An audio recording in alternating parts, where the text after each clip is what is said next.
Hello दोस्तों, तो आज हम शुरू करने जा रहे हैं त्रिकोणमिति आपके पॉलिटेक्निक करियर यूट्यूब चैनल पे। तो देखते हैं क्या है बेसिक त्रिकोणमिति का। अगर त्रिकोणमिति को देखा जाए तो त्रिकोणमिति बेसिकली ट्रिग्नोमेट्री दो शब्दों से मिलकर बना है। पहला है ट्राइंगल त्रिभुज, दूसरा है जियोमेट्री ज्यामिति। और ट्राइंगल में बेसिकली हम इसमें अध्ययन करते हैं त्रिकोणमिति के अंतर्गत राइट एंगल ट्राइंगल का समकोण त्रिभुज का अध्ययन करते हैं। यदि अगर ये हमारा समकोण त्रिभुज बना हुआ है तो इसमें अगर ये एंगल थीटा है तो थीटा अगर हम यहाँ से देख रहे हैं तो थीटा से लगी हुई भुजा हमारी आधार होती है और थीटा के जस्ट सामने वाली भुजा लंब होती है और 90 डिग्री के सामने वाली भुजा कर्ण होती है। ये हमारे जो है कि बेसिकली राइट एंगल ट्राइंगल है जो त्रिकोणमिति के अंतर्गत हम लोग पढ़ेंगे। और कुछ त्रिकोणमिति अनुपात होते हैं जिनको हमें याद रखना होता है। यदि अगर ये त्रिकोणमिति अनुपात चेंज कर दिया जाए तो आप अपनी अलग से भी त्रिकोणमिति बना सकते हैं, लेकिन उसका कोई यूज नहीं है।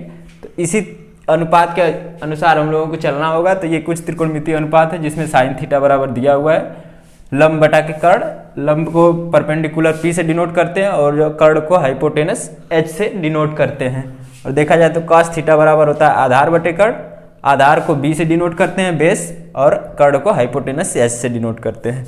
और टेन थीटा बराबर जो है कि होता है लंब बटा के आधार, लंब को पी से डिनोट करते हैं और बेस आधार को बी से डिनोट करते हैं। इनके कुछ यूनिवर्स रेशियो भी होते हैं। तो साइन थीटा का इनवर्स रेशियो देखा जाए तो कोसिक थीटा होता है, कोसिक थीटा बराबर कर्ण बटा के लंब होता है एच बाई पी। और कास थीटा का इनवर्स होता है सेक थीटा बराबर होता है कर्ण बटे के आधार।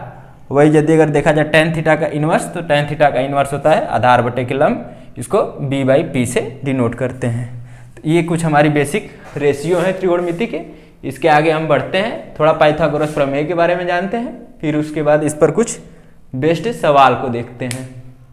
त्रिकोणमिति में अगर देखा जाए तो सबसे इंपॉर्टेंट चीज है पाइथागोरस प्रमेय। पाइथागोरस प्रमेय के अनुसार ही त्रिकोणमिति पूरी चल रही है। पाइथागोरस प्रमेय में अगर देखा जाए तो ये त्रिभुज है, राइट एंगल ट्राइंगल है जिसमें ये बेस है, ये हाइट परपेंडिकुलर है, ये हाइपोटेनस है। तो इसमें पाइथागोरस प्रमेय के अनुसार अगर हम देखा जाए तो होता है हाइपोटेनस कर्ण का स्क्वायर बराबर लंब का स्क्वायर धन आधार का स्क्वायर, हाइपोटेनस का स्क्वायर बराबर perpendicular square plus base square. यही है अपने पाइथागोरस प्रमेय। इसी पर बेस्ड हम कुछ क्वेश्चन देख लेते हैं, फिर उसके बाद अगला टॉपिक इसमें अगली टाइप को देखेंगे हम लोग। ठीक है दोस्तों, तो अब तक जो हम पढ़े हैं उस पर बेस्ड कुछ क्वेश्चन देख लेते हैं। तो ये पहला क्वेश्चन हमने लिखा है कि यदि cos थीटा बराबर 5/13 है तब अन्य त्रिकोणमिति अनुपात ज्ञात करो। तो इसमें क्या होता है cos थीटा बराबर अगर देखा जाए cos थीटा बराबर 5/13 और हमको पता है कि जो त्रिकोणमिति रेशियो था उसमें cos थीटा बराबर होता है बेस बटा के हाइपोटेनस। इसमें हाइपोटेनस दिया हुआ है 13 और बेस दिया हुआ है 5। तो हमको परपेंडिकुलर निकालना होगा। तो पाइथागोरस प्रमेय के अनुसार हाइपोटेनस का स्क्वायर बराबर परपेंडिकुलर का स्क्वायर प्लस बेस का स्क्वायर। इसमें दिया हुआ हाइपोटेनस 13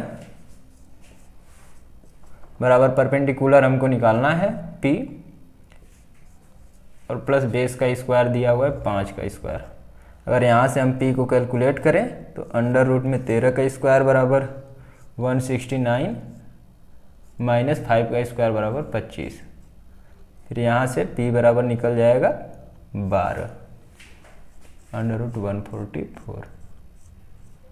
तो ये हमारा P बराबर निकल गया। तो अब यदि अगर हमको तीनों भुजाएं मिल गई, यदि अगर बेस बराबर 5 है, हाइपोटेनस बराबर 13 है और परपेंडिकुलर बराबर 12 है तो हम अन्य त्रिकोणमिति रेशियो आसानी से निकाल सकते हैं। जैसे कि साइन थीटा बराबर अगर निकालना हो, साइन थीटा बराबर हो जाएगा परपेंडिकुलर का मान 12 बटे के हाइपोटेनस का मान 13। इसी प्रकार से टेन थीटा बराबर निकालना हो तो इसमें जो है कि परपेंडिकुलर अपन बेस तो 12 बटे के 5। इस प्रकार से अन्य त्रिकोणमिति रेशियो भी आप आसानी से कैलकुलेट कर सकते। ठीक है दोस्तों, तो आज का क्लास का जो दूसरा क्वेश्चन हम देखते हैं, इसमें दिया हुआ है कि यदि टेन थीटा बराबर 4/3 है तब sine theta minus cos theta बटे के sine theta plus cos theta बराबर क्या होगा।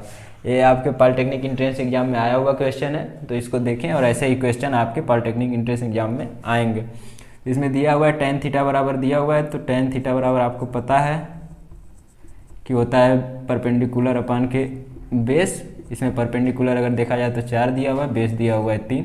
अगर हम एक त्रिभुज बना ले राइट एंगल ट्राइंगल तो इसमें हमको पता है अगर ये एंगल थीटा है तो ये बेस होगा, ये परपेंडिकुलर होगा और ये होगा हाइपोटेनस।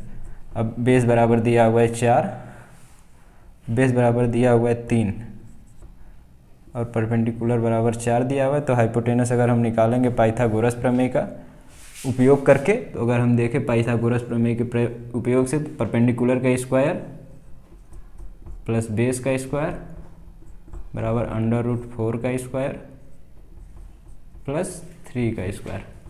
अगर इसको हम कैलकुलेट करेंगे तो हो जाएगा 16 और ये हो जाएगा 3 का स्क्वायर 9, 16 9 25, √25 का मतलब 5, अंडर से बाहर आ जाएगा 5।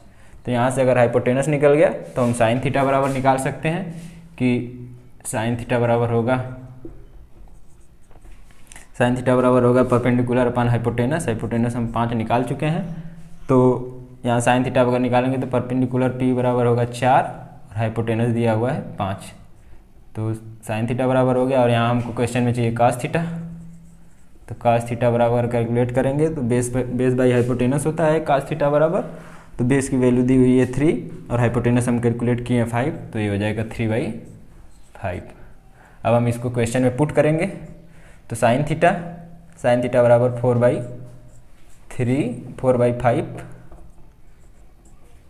माइनस कास थीटा बराबर 3/5, वही पूरे के बटा साइन थीटा बराबर दिया हुआ है हम कैलकुलेट किए हुए हैं 4/5 प्लस कास थीटा बराबर कैलकुलेट किए हुए हैं 3/5। अगर हम पूरे को ऊपर और नीचे सॉल्व करेंगे तो 4 - 3 बराबर हो जाएगा 1/5। पूरे के बटा अगर नीचे ऐड किए करेंगे तो 4 3 7/5, ये 5 से 5 कट जाएगा, आ जाएगा आंसर 1/7। यही हो जाएगा आंसर। ठीक है दोस्तों, अब इसके आगे हम अगले टॉपिक पर चलते हैं।